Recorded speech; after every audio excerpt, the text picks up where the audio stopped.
ഇപ്പം ഞാനും എൻ്റെ നാത്തൂനും കൂടി പോയിക്കൊണ്ടിരിക്കണേണ് അമ്പലത്തിലോട്ട്. ഇപ്പോൾ കൊടിയേറും, മണി 7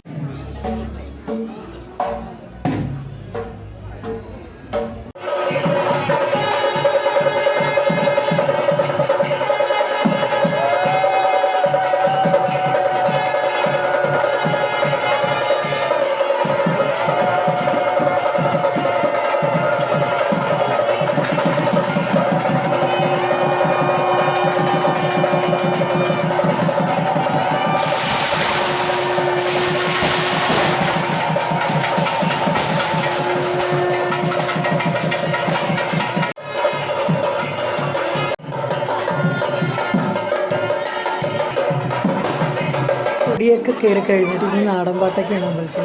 ഇപ്പം നമ്മുടെ വീട് അടുത്തായാലും ഞങ്ങൾക്ക് വന്നിട്ട് തിരിച്ചു പോകാമല്ലോ. ഇനി എല്ലാ ദിവസവും ഇതൊക്കെ തന്നെ പരിപാടി. വൈകിട്ടൊക്കെ നല്ല നല്ല പരിപാടികളൊക്കെ ഉണ്ട്. അപ്പോൾ അതൊക്കെ കാണാം.